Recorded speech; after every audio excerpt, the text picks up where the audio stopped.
අද්විතීය 200 Mbps speed එකකින් ශ්‍රී ලංකාවේ වේගවත්ම සහ පුළුල්තම හෝම් බ්‍රෝඩ්බෑන්ඩ් සම්බන්ධතාවය වන SLT මොබිටෙල් දේශීය ෆයිබර් බලවේගය ඔබත් අදම අත්විඳින්න. හරිම සුදුයි.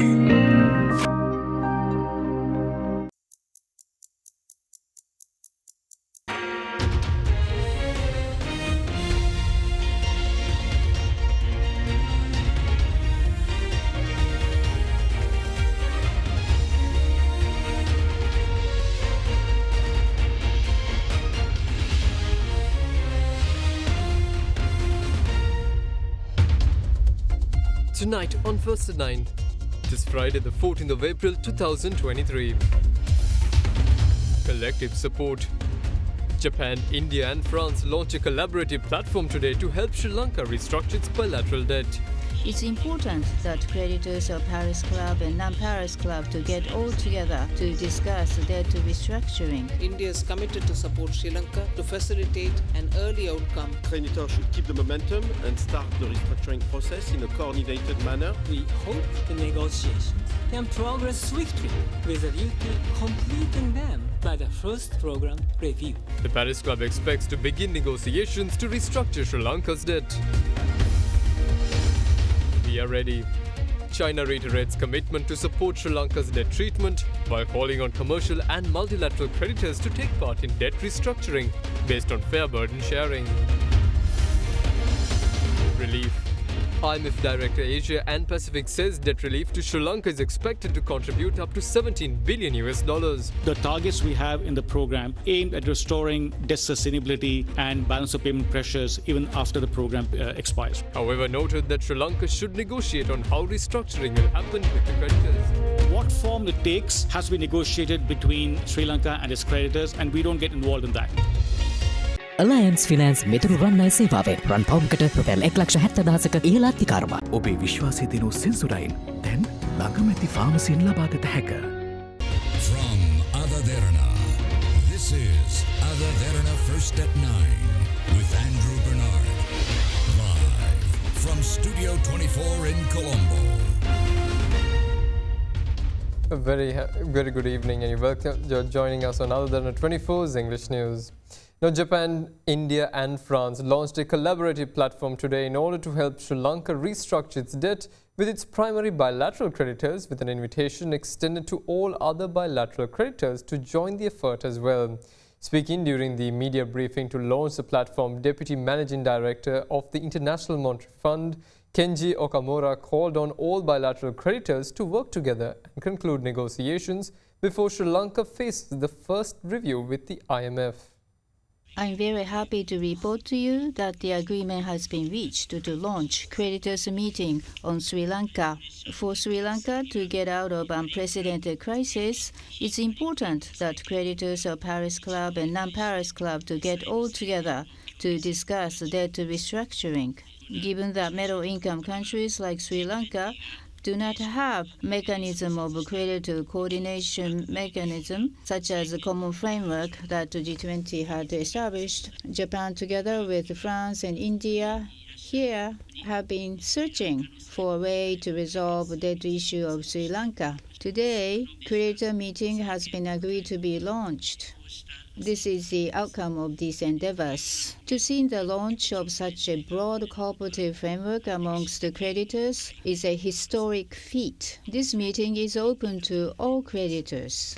Japan will respond to the call of President Wickremesinghe and jointly with India and France will lead the meeting. We will instruct Vice Ministers level to swiftly start a negotiation. While creditors consult, we will seek debtor Sri Lanka to fulfill their external commitment and under IMF support program continue their reform efforts. Japan, in close cooperation with related countries and IMF, will work toward prompt implementation of debt restructuring. We hope debt restructuring will be agreed quickly with all relevant parties cooperating. I am pleased to share that India joins hands with Japan and France to co-chair and lead a coordinated debt restructuring process to finalize the specifics of the debt treatment. As a close and long-standing friend of Sri Lanka, India has been supportive of the efforts being made by Sri Lanka in dealing with its current economic crisis.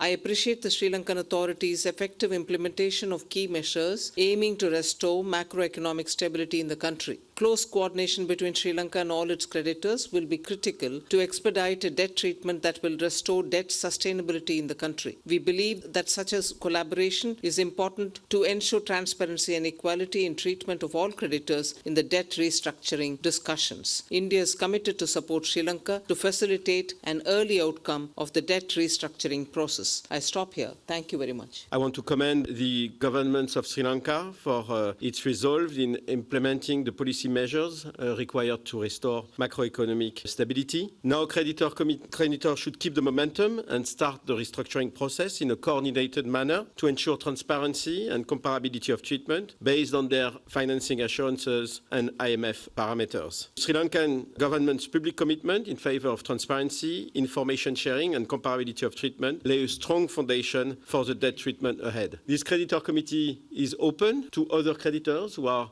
invited to join. In any case, we will maintain coordination with them in order to make sure that we have a comparable treatment and the appropriate treatment. And we are ready to hold the first meeting as soon as possible. Thank you very much. Today's event marks the beginning of a coordinated effort of official bilateral creditor nations to make swift progress in resolving Sri Lanka's debt distress. We in Sri Lanka have made a series of critical policy adjustments in accordance with the extended arrangement under the EFF. I am also submitting the extended arrangement to Parliament for its approval. Thereafter, the government will bring legislation incorporating the main features of this arrangement. My government remains committed to continue to engage with all creditor nations and other stakeholders in a transparent manner based on the principle of comparable treatment. I would like to reiterate this commitment at today's meeting. Let me once again place on record my deep appreciation of your efforts in assisting Sri Lanka. I hope that our other bilateral and multilateral partners as well as commercial creditors. The launch of these negotiations is a good sign for efforts to restore debt sustainability. It is very encouraging to see official creditors organizing themselves around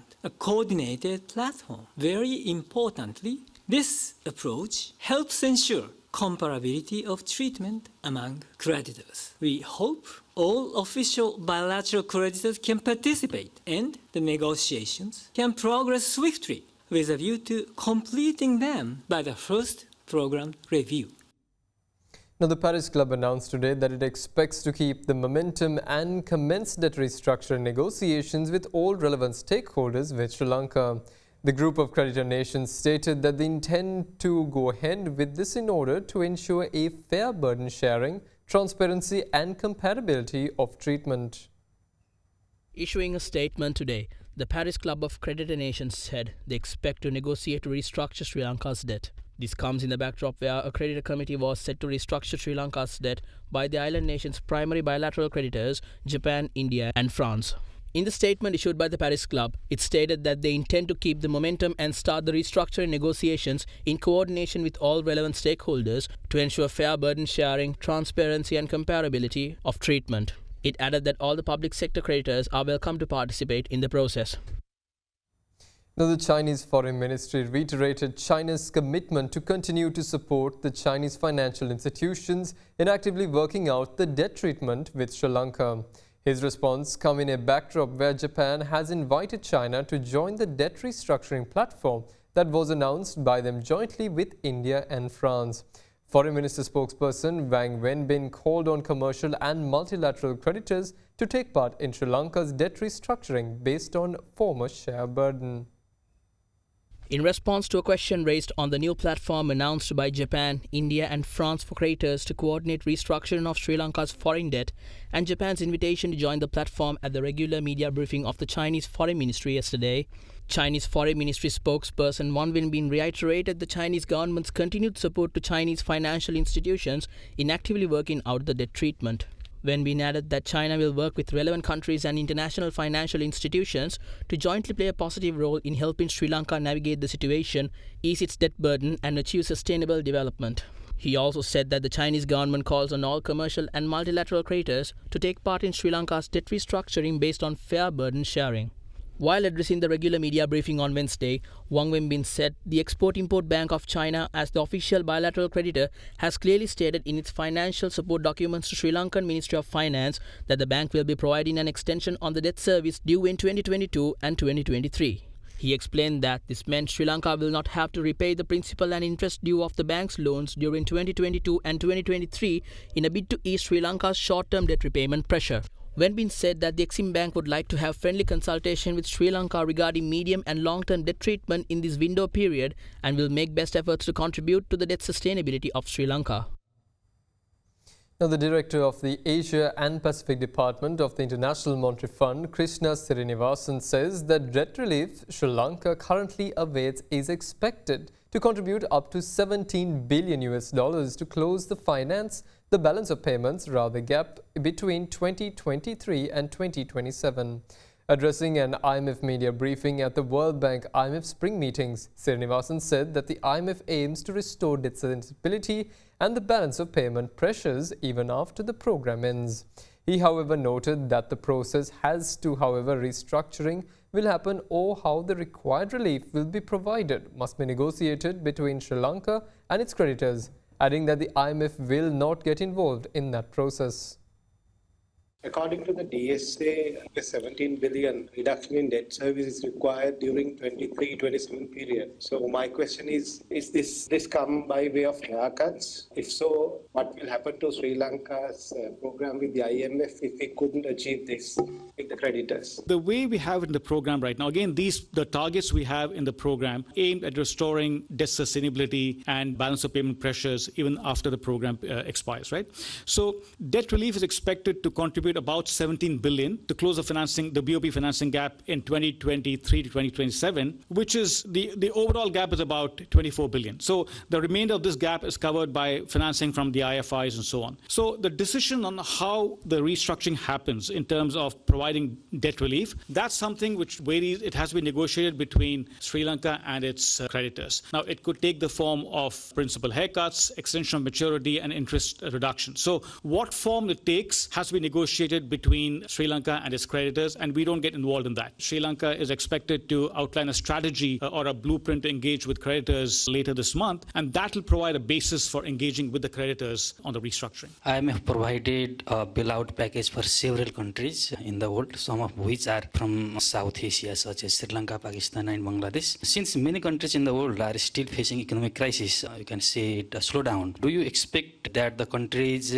that need such packages will increase in the days to come? You've had a series of shocks which has affected all countries around the world, including Asia, and many of them have faced pressures on the external accounts and so on, and some of them have come to the IMF for assistance, and you mentioned the three countries, Sri Lanka, Bangladesh, and Nepal. The reason why countries come to the IMF for a program is, one, is it makes the adjustment that much less disruptive. If you wait for too long, then the adjustment is that much more intense. So one would hope that when countries face pressures, they do approach the fund for financing so that the adjustment is less disruptive, is less abrupt, and so on. So again, that's something which countries have to make that call. But again, I would say that it's not good for countries to wait till you hit the wall. You want to come proactively. The Sri Lankans welcomed the dawn of the Sinhala and Tamil New Year today. In his New Year message, President Ranil Wickremesinghe said that despite differences in political affiliation, ethnicity and religion, a fresh beginning is imperative to create a brighter future for the nation. At 2:59 p.m. today, Sri Lankans welcomed the dawn of the Sinhala and Tamil New Year with joy and glamour.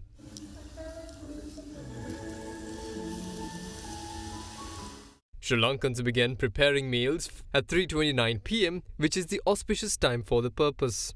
At 5:05 p.m., family members then got together at the out of the table to enjoy the taste of milk rice and sweetmeats. This also coincided with the engagement of official duties and transactions as well. The New Year tradition of anointing oil is on the 16th of April at 9:41 am, while leaving for work is at 6:28 am on the 17th of April. Meanwhile, in his New Year message, President Ranil Wickremesinghe said despite differences in political affiliation, ethnicity and religion, a fresh beginning is imperative to create a brighter future for us and for the nation in this new year. Prime Minister Dinesh Gunawardene's New Year message called on all Sri Lankans to start the new year enriched with new concepts to ensure that no one in the country will face hardships such as the economic crisis, including the future generation. In the meantime, the opposition leader Sajith Premadasa said he hopes the period of darkness will be over and the Sri Lankan citizens will have the strength to rally with determination for a prosperous and bright future. And we'll be back with more news right after this short commercial break.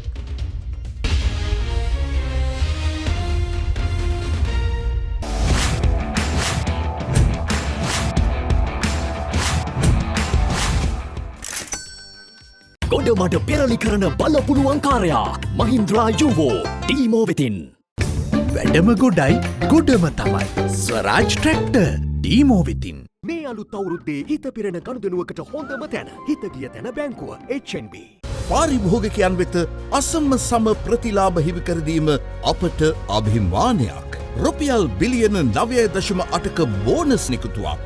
මාසිකව වන්දිගෙවීම රුපියල් බිලියන 1.8ක්. මානුෂීය හේතුන් සැලකිල්ලට ගනිමින් වන්දි ලබාදීම. Sri Lanka insurance.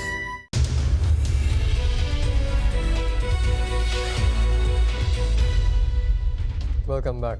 Now, Chief Executive Officer of Sri Lankan Airlines, Richard Nuttall, believes that the national carrier is capable of making healthy profits by ensuring a better quality of the management team and the strategy. Addressing an interview at the Aviation Festival 2023, Nuttall said that Sri Lankan Airlines will record its best performance this year amidst all the hardships experienced due to the COVID and economic crises. December 21 to March 22, we were coming out of COVID, and the traffic started to come back quite quickly to Sri Lanka, and we actually showed a profit for that period. We then had a period of well-documented instability in the country. We had lots of travel advisories, and that actually is a story in itself. Why is it that if you have a protest in Sri Lanka, you get travel advisories saying don't come to the country? If you have a protest in the West, that's a sign of healthy democracy, and nothing happens. I mean, there's definitely double standards here.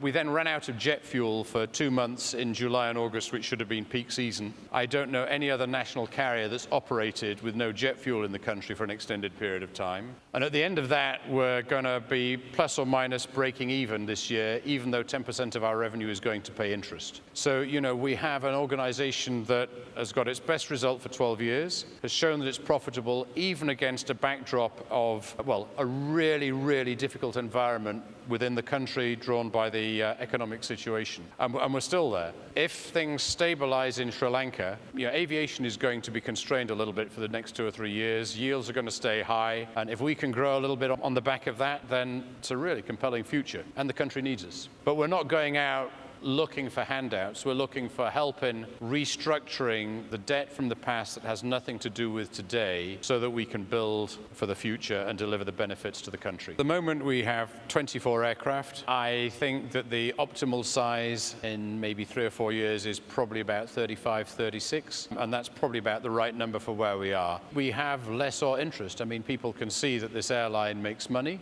And sure, there are challenges in catching up from the past, but the story's there, the business is there. As an airline group, we make money. The challenge we have at the moment is servicing that debt. So we park the debt, and we're in really good shape. If you look at the history of this airline, I look back at, we're going to have the best result this year for maybe the last 11, 12 years. But actually, if I look at the last 10 years, this airline never lost very much money. It was typically 5% underwater, plus financing costs. And that was at a time when it went through 5 or 6 CEOs. Every time a CEO was on top of the business, he was changed. The boards kept changing. You had people coming who'd not been maybe airline CEOs before. And still, they were pretty close there. So, if you can make sure that you have a bit of continuity of the management team and the board, you have a bit more continuity of the strategy and you know what you're doing, and you make sure that you're monitoring it on a regular basis to make sure that you're putting capacity where you can make money, there's absolutely no reason why this airline doesn't make money going forward. And this is the second airline I've worked for that I believe should pretty much always make money, 8 years out of 10. This is a turnaround that if we can sort out the financing, absolutely should happen. Now, the International Energy Agency has warned that deep output cuts announced by OPEC Plus producers could exacerbate the oil supply deficit and hurt consumers in the long run. Oil prices rose today and were headed for a fourth straight week of gains after the West's energy watchdog said it expected global demand to rise to a record high this year on the back of a recovery in Chinese consumption. The International Energy Agency also warned that deep output cuts announced by OPEC Plus producers could exacerbate an oil supply deficit and hurt consumers. Brent crude futures were up 47 cents to $86.56 per barrel at 13:32 GMT. West Texas Intermediate crude futures rose 63 cents to $82.79. In the meantime, both contracts were set to post a fourth consecutive week of gains amid easing concerns over a banking crisis last month and the surprise decision last week by the Organization of Petroleum Exporting Countries and other producers led by Russia, a group known as OPEC Plus, to further cut output. Brent is set to post a 1.8% weekly gain, while the WTI was up 2.75%. In its monthly report today, the IEA said the world oil demand is set to grow by 2 million barrels per day in 2023 to a record 101.9 million barrels per day, driven in most part by stronger Chinese consumption after the lifting of COVID restrictions. And that's all the news we have for you this evening. Join us again tomorrow for the very latest news at the very same time. Tune into our social media pages for the very latest news. A pleasant evening and good night.